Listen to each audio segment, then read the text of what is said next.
የሙሉ ወንጌል የድሮ ነው ቢጫው ነው ችግር የለም እሱም ላይ ቢሆን ግልጽ አድርገው ያስቀምጡት ነው። አሁን እሱ ላይ ብናወራ ግን ትክክል ነው። የታገደ እንትን በቤተክርስቲያኒቷ የታገደ መጽሐፍ ግን እንደዛም ሆኖ ኤፋ እዚህም ሰነድ ላይ እንኳ ሙሉውን ማለት ነው ከገጽ 112 ጀምሮ ብናነበው ሙሉ ኮንሰፕቱን እናገኘዋለን ብዬ አርጊው ስለማድረግ ነው። እኔ እንግዲህ በተወሰነ ደረጃ ሚስ አንደርስታንድ ካላደረኩት በዛ መልኩ ብንረዳው ጥሩ ነው ብዬ አስቤ ነው። እሺ ላንብብላችሁ የተወሰነች ፔጅ ገጽ 126 የኤፌሶን ደቀ መዛሙርትን ያነሳል።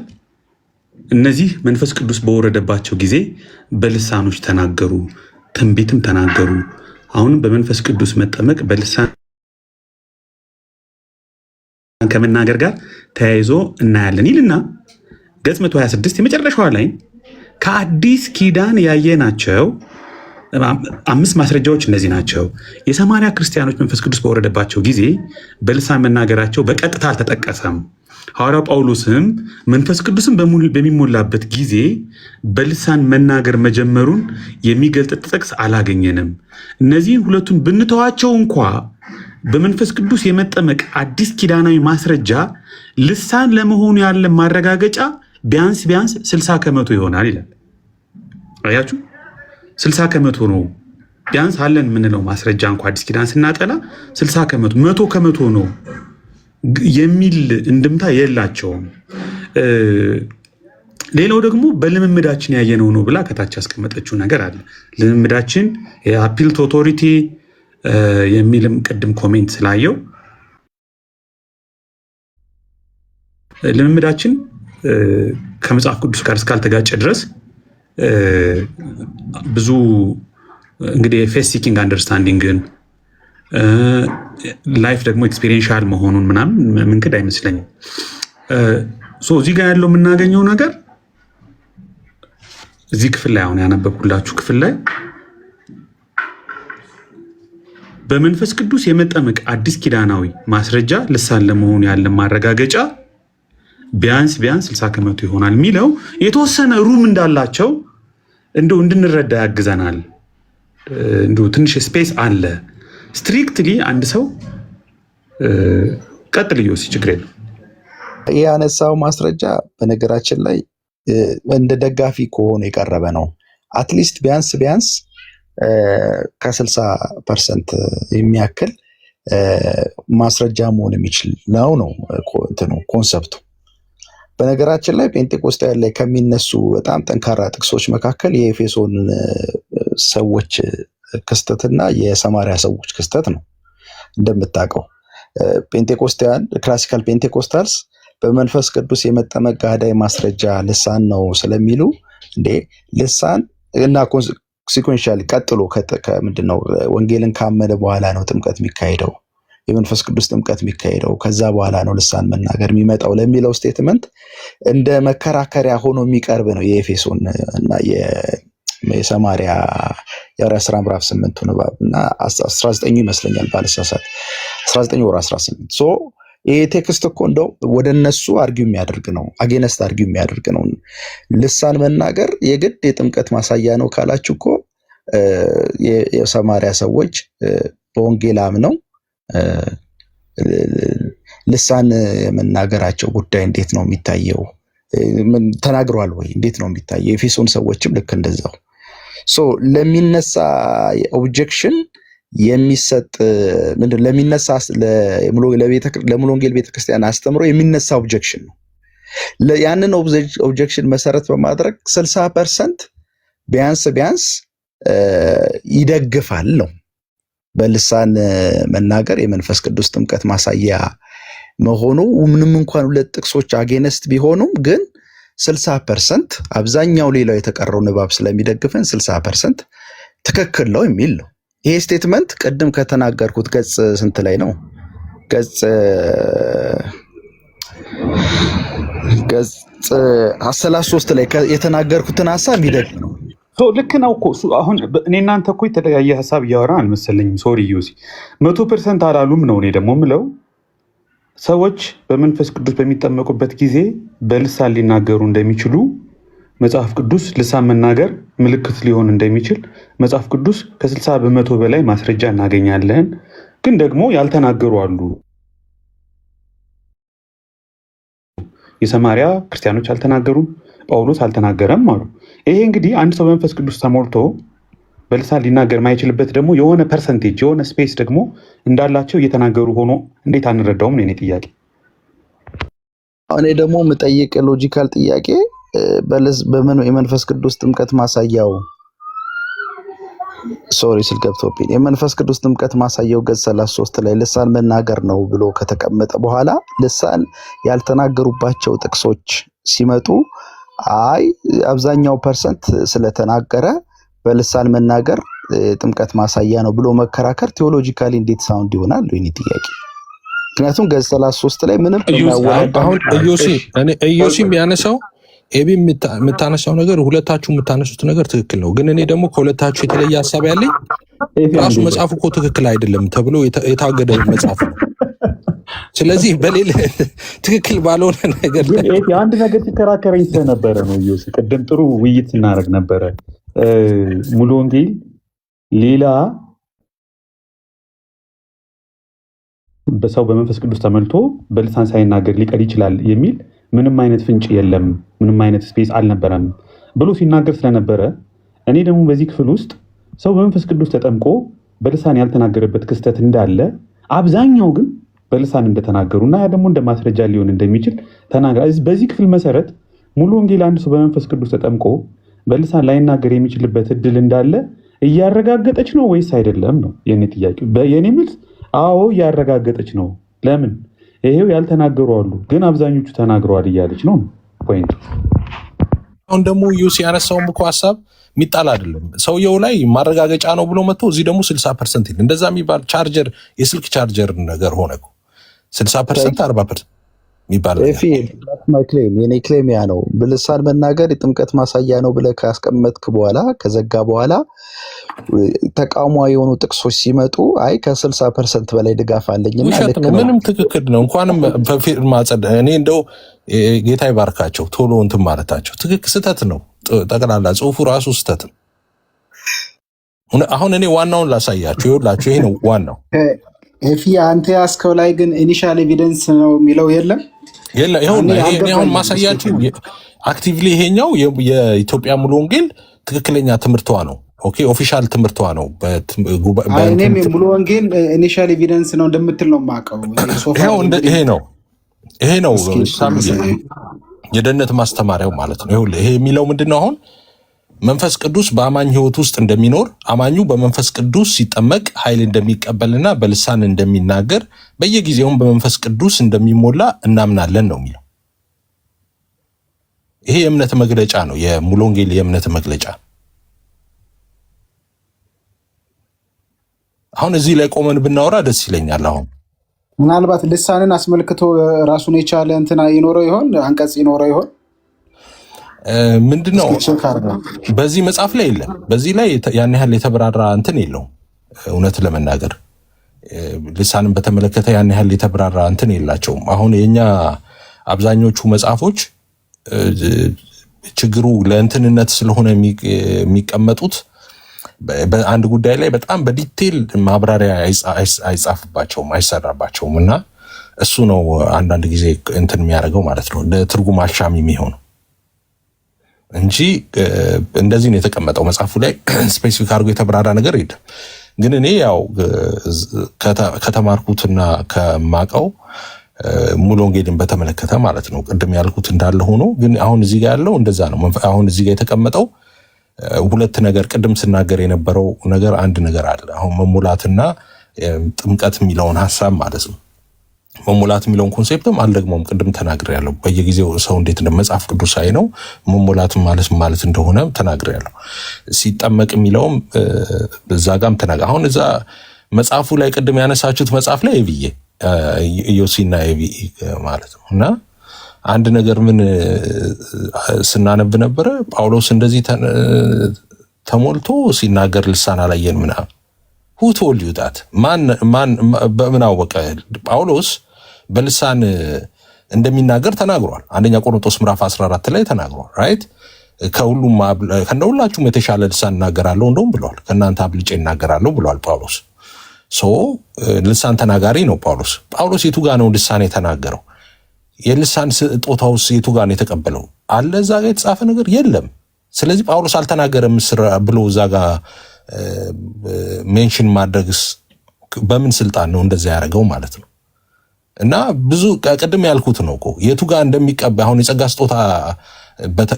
ስጦታን በተመለከተ ለምሳሌ እዚህ ጋር ዮሲ እንደምታውቁት በጣም ጎበዝ አስተማሪ ነው። ራይት የማስተማር ጸጋ አለው። እሺ አሁን ዮሲ የማስተማር ጸጋን መቼ ነው የተቀበለው? የማስተማር ጸጋን ጌታን በተቀበለ ቅስፈት ነው የተቀበለው ወይስ ደግሞ በአመቱ ነው? በ6 ዓመቱ ነው? በ7 ዓመቱ ነው የተቀበለው? መቼ ነው የተቀበለው? ይሄንን አሁን ቅድም ስናገር የነበረው ይሄንን ነው። እንግዲህ የጸጋ ስጦታ እንዴት ይሰጣል የሚለው ሲመለስ በዲፎልት ይሄም ይመለሳል ማለት ነው። አንደኛ ቆሮንቶስ ምዕራፍ 12 ላይ ተነግሮናል የጸጋ ስጦታ እንዴት እንደሚሰጥ ማለት ነው። እሱን መመለስ ከተቻለ ቀጥሎ ያለው ዝርዝር ሐሳብ እንትን ይላል። ያን ያህል እንትን ነው ብዬ አላምንም። ግን አንድ ነገር ሙሉ ወንጌልን በተመለከተ አንድ ነገር ልበል እና ልጨርስ ይችን ብቻ ማለት ነው። በዶክተር ዳኒ ተራ ነው ማናወራ ብሎኝ ነው ግን ማወራው ዶክተር ዳኒ ነበር ማውራት የነበረበት። እሺ ይሄን ብቻ ብዬ ልጨርስ። ሙሉ ወንጌል ቤተክርስቲያን ልሳንን በተመለከተ የምታምነው ምንድን ነው? ልሳን በመንፈስ ቅዱስ የመጠመቅ አንዱ ምልክት ነው ብላ ነው የምታምነው። ብቸኛ ምልክት ነው ብላ አታምንም። በመንፈስ ቅዱስ የመሙላት ምልክት እንደሆነ ትናገራለች። ምልክት ነው ግን ብቸኛ አይደለም። አንድ እሱን ያዙልኝ። ሁለተኛ ጌታን የተቀበሉ ሰዎች በሙሉ በልሳን የግድ መናገር አለባቸው አትልም። በፍጹም በልሳን የማይናገሩ ሰዎች ያልዳኑ ናቸው ብላ በፍጹም እንደዛ አትልም። ሙሉ ወንጌል የምትለው ምንድን ነው? ይኸው እዚህ ጋር እንዳለው አሁን ማሳይችሁ እኔ አልጨምር አልቀንስ። ይኸውላችሁ ይህንን መንፈስ ቅዱስ በአማኝ ሕይወት ውስጥ እንደሚኖር በአማኝ ሕይወት ውስጥ እንደሚኖር ማለት ምን ማለት ነው? ጌታን ስትቀበሉ መንፈስ ቅዱስ በውስጣችሁ አይደል? ቢዛ ቀን የታተማችሁበት ቅዱሱን መንፈስ ይላል። ጌታን ስትቀበሉ መንፈስ ቅዱስ ማደረ ጳውሎስ ይህንን በዝርዝር ይናገራል። ኦልሬዲ መንፈስ ቅዱስን ትቀበላላችሁ። ምን ስታረጉ? ጌታን ስትቀበሉ ማለት ነው። እሺ ስለዚህ መንፈስ ቅዱስ ከእናንተ ጋር ይኖራል፣ በእናንተ የሚኖር እያለ መጽሐፍ ቅዱስ ብዙ ጥቅሶች አሉ። እሺ ጌታን ሲቀበል ይኖራል ማለት ነው። እሺ በአማኙ ሕይወት ውስጥ እንደሚኖር የሚለው እሱን ነው። አማኙ በመንፈስ ቅዱስ ሲጠመቅ ኃይልን እንደሚቀበልና ይላል። ቅድም ተናግሬያለሁ። በመንፈስ ቅዱስ መጠመቅ የሚለው ጌታን ሲቀበል አንድ ሰው በመንፈስ ቅዱስ ይጠመቃል። ቅድም ተናግሬያለሁ፣ አልደግምም። እሱን ኃይል ይቀበላል ይላል። ኦፍ ኮርስ ኃይልን እንቀበላለን። በልሳን እንደሚናገር ይላል። በልሳንም እንናገራለን። ኦፍ ኮርስ አሁን እዚህ ጋር በልሳን እናገራለን ሲል ሁሉም ሰው የተጠመቀ ሁሉ በልሳን ይናገራል የሚል ከሆነ የያዝነው ተሳስተናል። ቅድም ለንጽጽር ያመጣሁት ለዛ ነው። አንደኛ ቆሮንቶስ ምዕራፍ 16 ማርቆስ 16 17 ጀምሮ አንብቡት። ኢየሱስ ምንድን ነው የሚለው? ያመኑትን እነዚህ ምልክቶች ይከተሏቸዋል አለ ኢየሱስ አይደለ? በስሜ አጋንንትን ያወጣሉ፣ በሽተኞች ይፈውሳሉ፣ በልዩ ልሳን ይናገራሉ። እንደዛ እያለ ይናገራል አይደል? ኢየሱስ እያለ ያለው ምንድን ነው? ኢየሱስ ሁሉም ሰው ልሳን ይናገራል። ጌታን ያመነው ሁሉ ልሳን ይናገራል። ጌታን ያመነው ሁሉ ደዌዎችን ይፈውሳል። እንደዛ እያለ ነው ኢየሱስ። ያመኑትን እነዚህ ምልክቶች ይከተሏቸዋል ሲል ላመኑ ሰዎች፣ ያ ማለት ለቤተ ክርስቲያን የተሰጠ ስጦታ ነው። ኦኬ በቤተ ክርስቲያን ውስጥ አንዳንዶቹን አይደል ሐዋርያ ቅዱስ ጳውሎስ ያለው አንደኛ ቆሮንቶስ ምዕራፍ 12 ላይ አንዳንዶቹን ሐዋርያት፣ አንዳንዶቹን ነቢያት፣ አንዳንዶቹን እንደዚህ እያለ አይደል የሚዘረዝረው። ልክ እንደዛ ነው ኢየሱስ የተናገረበትም ሴንስ እንደዛ ነው። ለቤተ ክርስቲያን ስጦታው ተሰጥቷል። ከዛ ውስጥ ለሳሚ የደረሰው ልሳን መናገር ይሆናል። ለኤፍሬም የደረሰው መተርጎም ሊሆን ይችላል። ሌቢ መፈወስ፣ ለኢዮሲ ማስተማር፣ እንደዛ እያለ ይቀጥላል። ኦኬ ያ እዚህም ላይ ሙሉ ወንጌል ቤተክርስቲያን እኔ ሁሉም አለኝ። ሶሪ አምናለሁ። አንድ ግን የጎደለህ አለ እነግርሃለሁ። እሱን እና የጸጋ እዚህ ጋር የሚለው ለአማኞች በመንፈስ ቅዱስ ሲጠመቅ ኃይል እንደሚቀበልና በልሳን እንደሚናገር በየጊዜው በመንፈስ ቅዱስ እንደሚሞላ እናምናለን ሲል በልሳን እንደሚናገር እናምናለን ማለት ሁሉም ሰው በልሳን ይናገራል ማለት አይደለም። ያ ማለት ኢየሱስ እዛ ጋር ሁሉም ሰው ይፈውሳል ማለቱ ነው። ኢየሱስ አይደለም አይደል? ሁሉ ሰው በልሳን ይናገራሉ ሲል ኢየሱስ በልዩ ቋንቋ ይናገራሉ ሲል ሁሉም ማለቱ ነው ኢየሱስ አሁን ለቤተ ክርስቲያን ወይም ደግሞ ለአማኙ ተሰጥቷል ማለት ነው። እና ይሄንን በዛ ሴንስ ነው ልንረዳው የሚገባው ማለት ነው። ለአማኙ ይሄ ተሰጥቷል። ለምሳሌ አማኞች አሁን በሽተኛን የመፈወስ ስጦታ አላቸው፣ ነቢይ አላቸው፣ ሐዋርያ አላቸው። ኦኬ ተሰጥቷል። ይሄ ሁሉ ለቤተ ክርስቲያን ነው የተሰጠው። እንደወደደ መንፈስ ቅዱስ ያካፈለ ያደርጋል ይላል። በተቀመጡበት ጊዜ ልና ጳውሎስ ለአንዱ እንዲያለው ለአንዱ እንዲያለው ይላል። ሊተራሊ እኮ ጳውሎስ ሁሉም ልሳን አይናገሩም፣ ሁሉ ነቢይ አይደሉም፣ ሁሉ ሐዋርያት አይደሉም፣ ሁሉ ልሳን አይተረጉሙም ብሎ ተናግሯል። አንደኛ ቆሮንቶስ ምዕራፍ 12 ላይ በጥያቄ መልክ አድርጎት ማለት ነው። ስለዚህ የዚህ መልስ የዚህ ምንድነው ይሄ ክፍል የሚናገረው? አማኞች በልሳን ይናገራሉ። በመንፈስ ቅዱስ ሲጠመቁ ኃይልን ይቀበላሉ፣ በልሳን ይናገራሉ፣ በየጊዜውም በመንፈስ ቅዱስ ይሞላሉ ይላል። እንዴ ካዲያ ሁሉም ተሞልተዋል ማለት ነው? አይደለም። እንደዛ ቢሆን ጳውሎስ ለምንድን ነው በመንፈስ ቅዱስ በወይን ጠጅ አትስከሩ መንፈስ ቅዱስ ይምላባችሁ እንጂ አለ። መንፈስ ቅዱስ እንዲሞላባቸው ለማን ነው ይህንን የተናገረው? ለአማኞች አይደለም እንዴ ሐዋርያው ቅዱስ ጳውሎስ የተናገረው? በመንፈስ ቅዱስ እንደሚሞላ እናምናለን ትላለች ሙሉ ወንጌል። ኦፍ ኮርስ አማኝ በመንፈስ ቅዱስ ይሞላል። በመንፈስ ቅዱስ እንደሚሞላ እናምናለን ማለት ግን ሁሉ በመንፈስ ቅዱስ ተሞልተዋል ወይም በመንፈስ ቅዱስ ደግሞ በየጊዜው የማይሞላ ክርስቲያን አይደለም ማለት አይደለም። እንደዛ አይደለም ንባቡ። እንደዛ ይችን ብቻ እንትን ለመስጠት ነው። አመሰግናለሁ። ኤፋ ይቅርታ፣ እስኪ ከፍ አድርገህ ከቨር ፔጁን አሳየኝ እስኪ ይህን ዶክመንት። እንትን አይደለም ስክሪንሾት አድርጌ ነው ያሳየው። ዋትስአፕ ላይ ልላክልህ? እሺ ላክልኝ።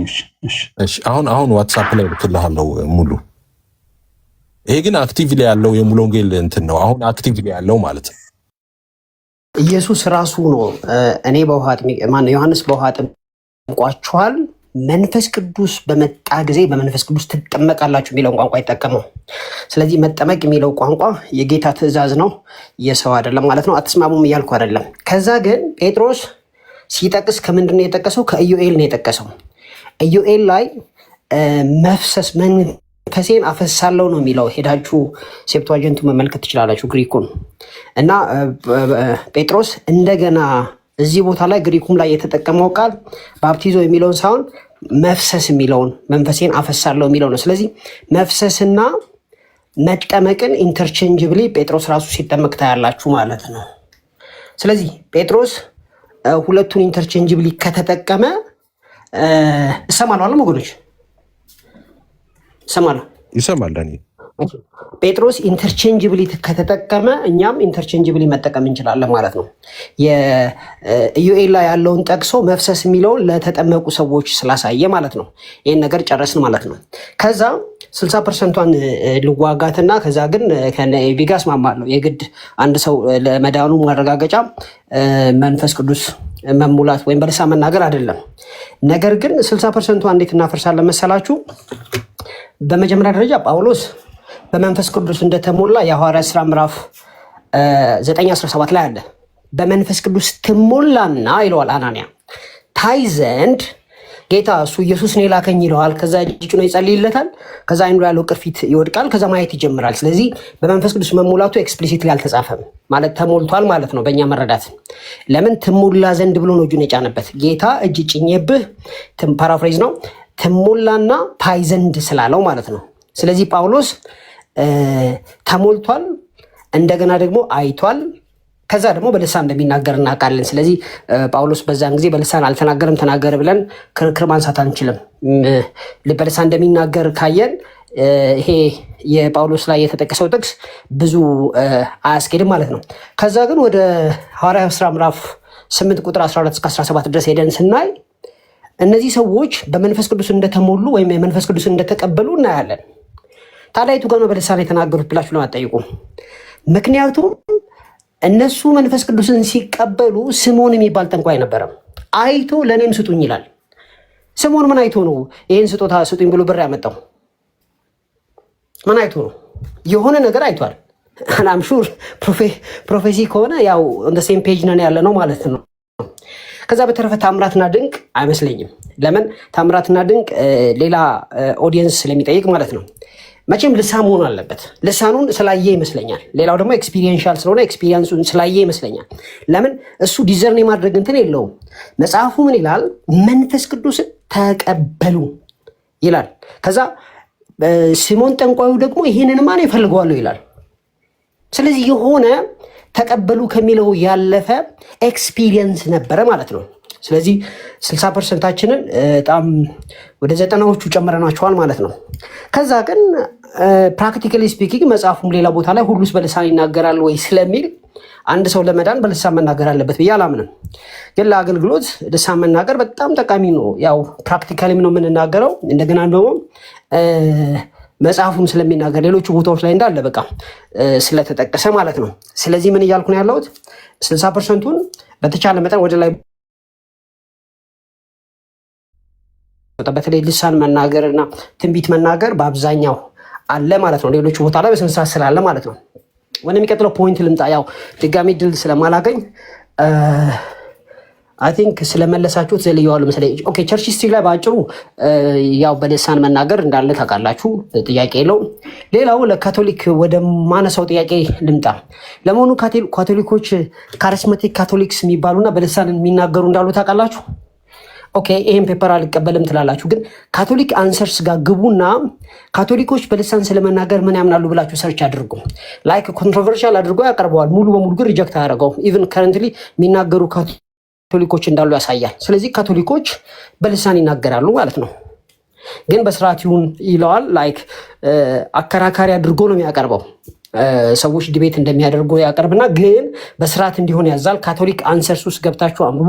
ያው ከካቶሊክ አንሰርስ የተሻለ የሚያክሰው አለ ብዬ አላምንም። ስለዚህ ካቶሊኮች ልሳንን የመቃወም መብት የላችሁም ቤተክርስቲያናችሁ፣ እንደገና የእግዚአብሔር ቃል ይሄንን ነገር ስላስቀመጠች ማለት ነው። ከዛ ግን ለሉትራንስ የማቀርበው መንፈስ ቅዱስን በቀጥታ ሪጀክት ያደረጉበት ቦታ የለም። ግን ኢንፊሊንግ በተመለከተ ዳግም በመንፈስ ቅዱስ መሙላትን በተመለከተ ዳግም ነው ያልኩት። ዳግም መሙላት ማለት ምን ማለት ነው ለምትሉ ሰዎች የሐዋርያት ሥራ ምዕራፍ 2 ላይ ሰዎቹ በመንፈስ ቅዱስ ተሞሉ። ከዛም በኋላ የሐዋርያት ሥራ ምዕራፍ 4:8 ላይ ጴጥሮስ ድጋሚ ሲሞላ እናያለን። 4:8 ላይ እንደገና 4:31 ላይ አብረው ሲጸልዩ ድጋሚ እንደተሞሉ እናያለን፣ እነዛው ሰዎች ማለት ነው። ስለዚህ ድጋሚ መሞላት አለ ማለት ነው። ስለዚህ ድጋሚ ስለመሞላት ኮንፌሽኑ ላይ ለምን አልተጻፈም የሚል ጥያቄ አቅርብላችኋለሁ። አይ ችግር የለውም ኮንፌሽን የእምነት መግለጫ እኮ ነው፣ ዋናው ቤዝ ላይናችን ባይብል ነው ካላችሁ ግን ጥያቄ እናነሳለሁ ማለት ነው። ዩር ኦል ብለስ። ይቅርታ ዳኒ፣ ዲባንክ አለኝ አንተ ላይ አሁን ባነሳቸው አንዳንድ ቦታዎች ዲባንክ የማድረግ ነገር አለ። ምክንያቱም ባይብል ጠቅሰ እንትን ብለሃል። ዲባንክ አለኝ። ለምሳሌ ቅድም ኢዩኤልን አንስተ ኢዩኤል 2:38 አንስተ ከመንፈስ በአሕዛብ ሁሉ ላይ አፈሳለሁ የሚለውን ጠቀስክና ሐዋርያት ሥራ ምዕራፍ 2ን ጠቀስክ። ሐዋርያት ሥራ ምዕራፍ 2 ላይ ከቁጥር 4 ላይ ምንድን ነው እየተናገረ የነበረው? እዛ ላይ መጀመሪያ ላይ ሁለት የሆነ ድርጊቶች በአንድ ጊዜ የተከናወኑ ነገሮች እናያለን። የመንፈስ ቅዱስ ጥምቀት ሳይሆን አንድ ሰው በሚድንበት ጊዜ ሁለት የተያዙ ሁለት ክስተቶች በአንድ ጊዜ እንደሚከናወኑ እናያለን። አንደኛ የመንፈስ ቅዱስ ሙሊት ወይ ደግሞ ጥሪ ወይም ደግሞ ጥምቀቱ ራሱ ከዚህ ከውሃ ጥምቀት ጋር ተያይዞ እንደመጣ እናያለን። ከውሃ ጥምቀት ጋር እንደተያዘ ግን መልሶ ንስሐ በሚገባበት እያንዳንዱ ሰው ኮንሲስተንስሊ የመንፈስ ቅዱስ ጥምቀት ሳይሆን የመንፈስ ቅዱስ ሙላት እንደመካሄድ የኃጢአት ይቅርታን ዴሊ በሚያካሄድ ሰዓት የኃጢአት ይቅርታን በሚቀበል ሰዓት የመንፈስ ቅዱስ ስጦታ እንደሚቀበል እናያለን። መጽሐፍ ቅዱስ ደግሞ ደጋግሞ ይናገራል። ይሄኛውን ከማን ጋር ታያይዛለህ ብትለኝ ለምሳሌ መንፈስ ቅዱስ እንደሚሰጥ ተስፋ የሰጠው ቃል አንዱ ከሌላው ሳይልቅ ለደቀ መዛሙርቱ ዮሐንስ 14 ቁጥር 16-18 ሐዋርያት ሥራ ከ1-8 ላይ ኢየሱስ ስለ መንፈስ ቅዱስ ሲናገር ስለ ስጦታ ነው እንጂ በጥረታቸው በመፈለጋቸው እንዳልሆነ ደግሞ ዘጋታና ታያለህ። አሁን የሐዋርያት ሥራ ምዕራፍ 2ን እንዴት አድርጎ እንደሚመታብህ ማለት ነው። ስለዚህ አንድ መንፈስ ቅዱስን ሰው እንዲያምንም እንዲቀበልም የሚያደርገው የራሱ የእግዚአብሔር ስጦታ ነው። በዚህ ምክንያት ንስሐ መግባትም ጥምቀቱንም ዴሊ ኮንሲስተንትሊ የሚከናወነው በንስሐ የሚያገኘው መንፈስ ቅዱስ ስጦታና ይቅር በእንታን በሚያገኝበት ሰዓት እራሱ ንስሐ በሚገባ ሰዓት የመንፈስ ቅዱስን ይቅርታ ያገኛል፣ ወይም ደግሞ የመንፈስ ቅዱስን ሙሌት ያገኛል። ለምሳሌ ኢየሱስ ክርስቶስን በተደጋጋሚ ጊዜ በሐዋርያት ሥራ ላይ በዮሐንስ ወንጌል ላይ ተደጋጋሚ ጊዜ አንተ እንዳልከው ኤክስፒሪየንሻል የሆነውን ከንስሐ ጋርም ደግሞ ተያይዞ እንደሆነ እናያለን። እንደዚሁ ዝም ብሎ የመጣ አይደለም ልል ነው። ኤክስፒሪየንሻል የሚለው ስለ ልሳን ብቻ ሳይሆን ከንስሐ ጋርም የተያያዘ ነገር አለው፣ ከአብዞሉሽን ጋር የተያያዘም ነገር አለው ልል ነው። ስለዚህ ቆርኔሌዎስ ጋር ራሱ መንፈስ ቅዱስ እንዴት እንደተቀበል ሲናገር ከመጠመቅ ጋር ነው የተያያዘ። እሱም ራሱ እያንዳንዱ እንትን ማለት ነው። አንተ ያረከው ነገር አልገባኝም እውነቱን ለመናገር በጌታ ፍቅር። አንተ እያልክ ያለኸው ለምንድን ነው ከጥምቀት ሌላ ከኮንፌሽን ሌላ ወይ ደግሞ መጽሐፍ ቅዱስ ጠቅሰ እየነገርከን ያለው ኮንሲስተንስሊ መንፈስ ቅዱስ ጥምቀት አለ እያልከን ነው። ዮሐንስ ማነው ሐዋርያ ሥራ ምዕራፍ 2 ላይ ተሞሉ የሚለው ተጠመቁ የሚለው ቦታ ላይ አንድ አለ። ሌላ ጋር ተሞሉ እያለ የሚናገረው እነዚህ ሰዎች ተደጋጋሚ ስለተሞሉ ነው እንጂ ስፔሲፊክ እንዲሆን እኔ እና ከናሆም ጋር አገናኝቼ ያወራሁት የሐዋርያ ሥራ ምዕራፍ 2 ላይ ጴጥሮስ ቆሞ በሚያብራራበት ጊዜ ናሆምን ጠቀሰ።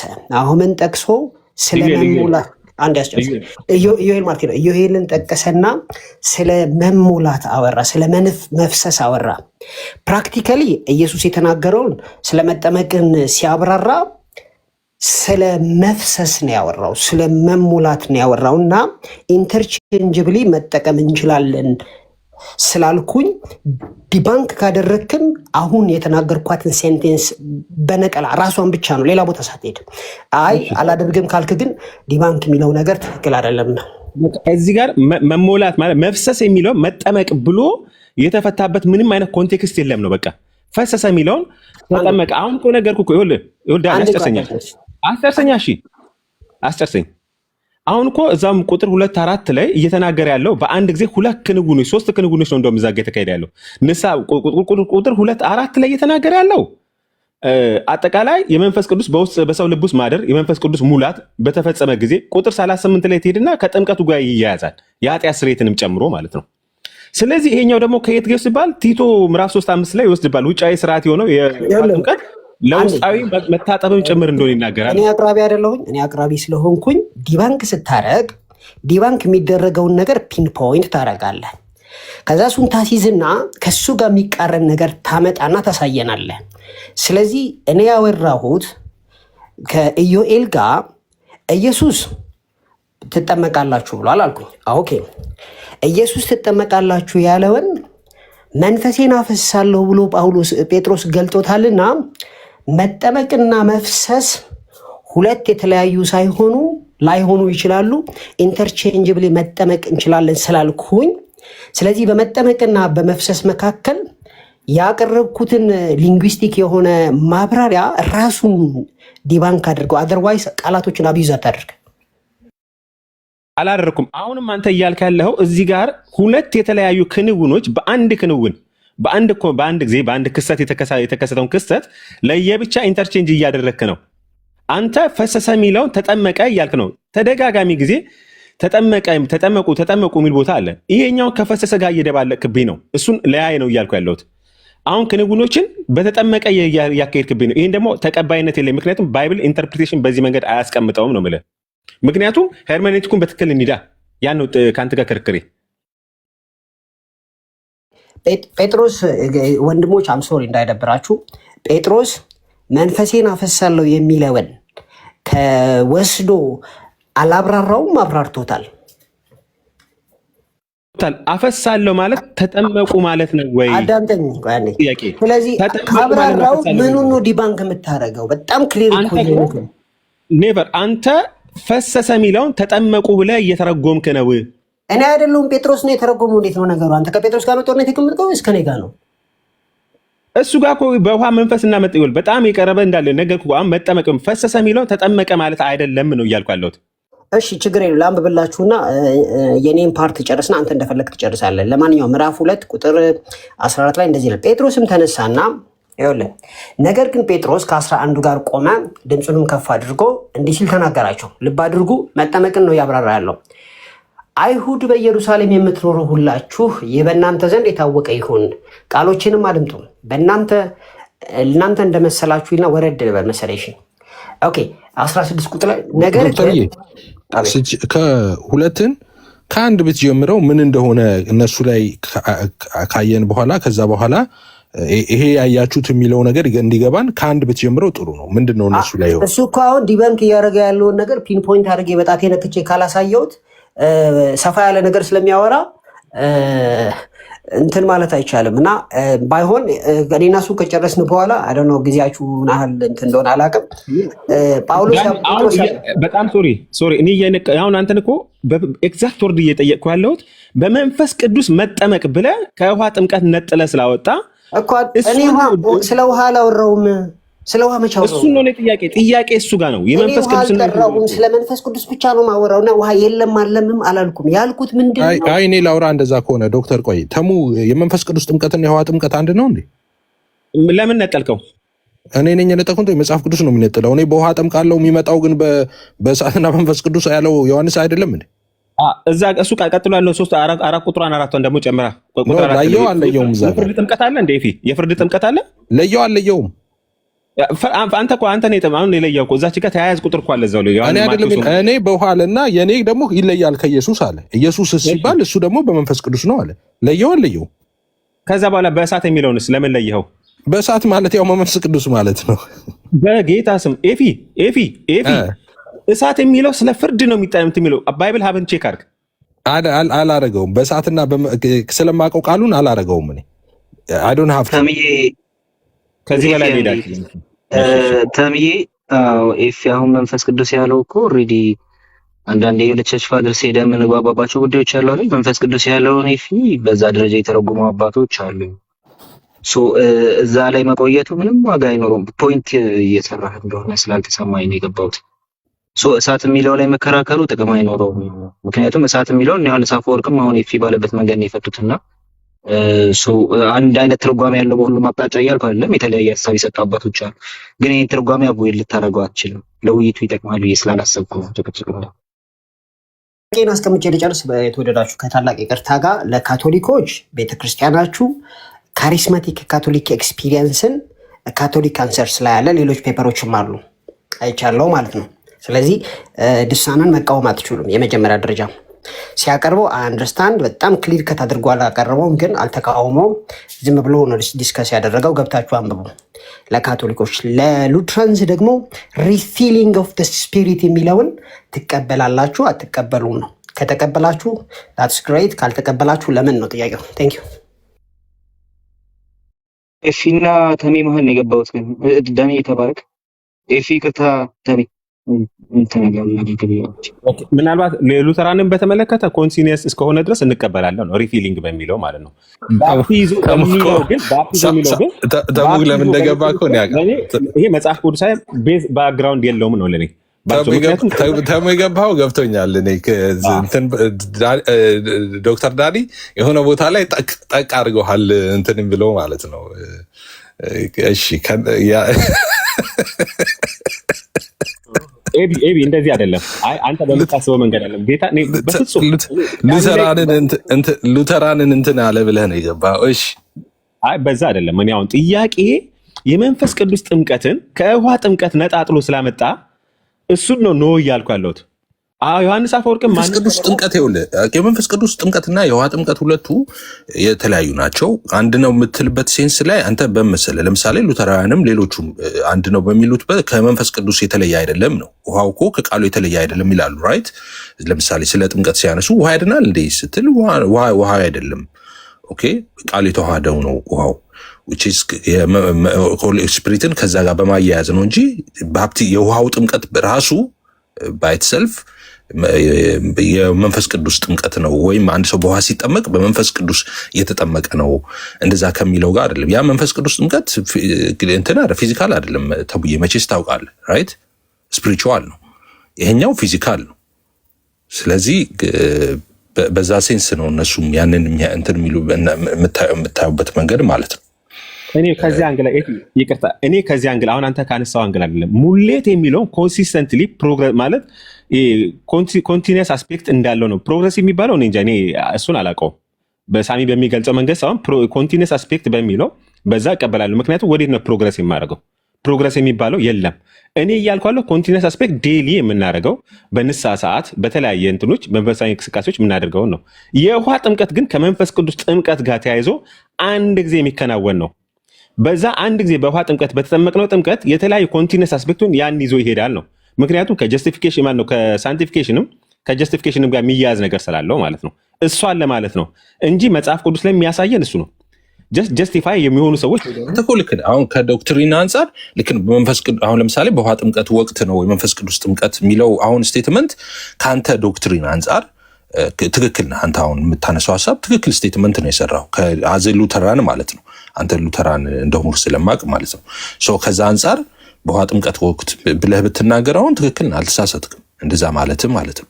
አሁን እኔ አሁን እኔ ካየ የተለየ ትራዲሽን ስላለኝ እኔ በተለየ መንገድ ነው ያንን ሐሳብ የምገልጠው። ግን ሁለቱ የተለያዩ ናቸው የሚለው ኮንሴፕት ቅድም ካልኩ አንጻር ነው የሚሆነው። ግን ይሄ እንትን ባይሆን ጥሩ ነበር። አሁን ትንሽ መሀላችን ላይ ስንነጋገር አሁን ተሙዬም አንተ ዲባንክ ላርግ ብለህ ባትጀምር እዚህ ጋር ግን እኔ እንደዚህ ነው ምናምን አሁን ኤቢና ዩሲን ካያቸው መጨረሻ ላይ እንትን አሉ እንጂ የተለያየ ሐሳብ ነበራቸው። ግን ሲሞግቱ እኔ ከዚህ አንጻር ነው ያየሁት፣ እኔ ደግሞ ከዚህ አንጻር ነው፣ እኔ እንደዚህ ነው ማየው ምናምን እያሉ እንደዛ ነው የሚያወሩት። እና በእርስ በርስ መካከል ባለ እንትን እንደዛ ቢሆን ጥሩ ነው። ወይ እንደዚህ ነው ያልከው ብለህ አይ እኔ ደግሞ እንደዚህ ነው የምረዳው እንደዚህ ነው የሚመስለኝ ምናምን እኔ አሁን ተቃውሞ ያለው እንደዛ አንድ ሐሳብ መሰለኝ እኔ በዚህ መንገድ ነው የምረዳው ይሄንን እንደዚህ ነው ብዬ ማለት ነው እንጂ አንተን እንትን ላለው ምናምን ስትል ለሌላ ለውይይት ክፍት አያደርግም በሚለው ነው። ሌላው ግን ይህንን ካልኩኝ አይቀር አንድ ነገር የምናገረው በቀድምም ኮሜንት ላይ ምናምን እያየው ነበር እና የሆነ ሚስ አንደርስታንዲንግ ሊኖር ይችላል ወይም ትክክል አይደለም ብላችሁ ልታስቡ የምትችሉት ሐሳብ ሊኖር ይችላል። እንደዛ አይነት ነገሮች በሚፈጠሩ ጊዜ በቃ ያ ነገር ክሊር እስኪሆንላችሁ ድረስ ጥያቄ መጠየቅ፣ የተናገረውን ሰው ትክክል አይደለም፣ ይሄን እንደዚህ አይደለም የምረዳው፣ እኔ እንደዚህ ነው የምረዳው፣ አንተ ለተናገርከው ማን ማስረጃ አለህ? እንደዛ ብሎ መጠየቅ መሞገት ጥሩ ነው፣ የፕሮቴስታንት ካልቸር ነው። ግን ደግሞ ዲስሪስፔክት ማድረግ ምናምን ከሌሎቹ ቤተ እምነቶች በዚህ እንኳን ይበልጡናል እነሱ እና አሁን እዚህ ጋር የምታዩቸውን ልጆች አሁን ዮሲ ቅድም ኮሜንት ላይ እንደዛ ስጽፎ አይ ነበረ። እዚህ የምታያቸው ልጆች ገስት ላይ አብዛኞቹ በስነ መለኮት ከአንድ በላይ ዲግሪ ያላቸው ሰዎች ናቸው። ያ ማለት 5-6 ዓመት ስፔንድ አድርገዋል ትምህርት ቤት ውስጥ ማለት ነው መጽሐፍ ቅዱስን ሲያጠኑ ራይት ሶ have some respect at least okay እንትን ስትሉም ሀሳብ ስትቃወሙም እንትን ስትሉም ትክክል አይደለም ስትሉም ምክንያቱም አንዳንዴ ሚስ አንደርስታንዲንግ ሊሆን ይችላል የአለመረዳት ጉዳይ ሊሆን ይችላል ወይ እናንተን አልተረዳቻቸውም ወይ እነሱ ደግሞ እናንተን አልተረዱም እንደዛ ሊሆን ይችላል እና በሪስፔክት ሊሆን ይችላል እና እንዲህ ሰርቶ እድሜ ልኩን እንትን ሲል የኖረን ሰው አንድ ጊዜ የሆነ የተለየ ሐሳብ ሲያነሳ ደርምሶ መጣል ምናምን ትክክል አይደለም እና ሪስፔክት አድርጉ። እነዚህ ናቸው ወደፊት ቤተክርስቲያንን የሚመሩ ሰዎች እነ ዮሲ እነ ሳሚ እነ ቃሌ እነዚህ እነ ዳኒ እነ ተሜ ናቸው እና እንደዛ ቢሆን ጥሩ ነው። በተለይ እርስ በርስ ባለ ጉዳይ ሌሎቹ ይስደቧቸው ችግር የለም እነሱ አክሊላቸው ናቸው በእነሱ የሚያደርጉት። ግን እርስ በርስ ባለ ነገር ግን ሪስፔክት አድርጉ። በመከባበር ይሁን ተቃውሞም ስታነሱ እንደዛ ይሁን ትክክል አይደለም እኔ እንደዚህ አልተረዳውም እንደዛ በሚል መሆን አለበት። እንደ ዝም ብሎ እንደ ሞኞቹ ማተዋቸውን ብላችሁ ዝም ብላችሁ አክሰስ ስላደረጋችሁ በቀላሉ አክሰስ የሚደረጉ ሰዎች ስለሆኑ ዝም ብለው እንደተማሩ ሰዎች እንትን እንደሌላቸው ሰዎች እንደዛ እንዳታዩቸው። በጣም የተማሩ ሰዎች ናቸው። እናንተ ርቀው ባይመጡ እዚህ በርቀት እንትና ምናምን ፎቶ ከሱ ጋር ብነሳ ምናምን የምትሏቸው ሰዎች አይነት ናቸው። አንፎርቹኔትሊ ግን ወርደው መጥተው አብረው ስለሚያገለግሉ እንደሱ ባይሆን ጥሩ ነው። ያው እኔ ሽማግሌም አይደለው አርጅታል ምናምን ትሉኛ አይደለ እንደ ሐሳብ ነው ይሄንን እንትን ምለው ማለት ነው። በተለይ ዴይ ናይት የሚያገለግሏችሁን ሰዎች ቀርበው እግዚአብሔርን ቃል የሚያስተምሯችሁን ሰዎች እነዚህን ሰዎች ሪስፔክት ልታደርጉ ይገባል። እንትን ማትሉትም ነገር ሲኖር በእርጋታ ጥያቄ መጠየቅ እንደዛ ቢሆን ይሻላል ብያ እመክራለሁ። ተባረኩ። ጌታ ኢየሱስ ባርካችሁ።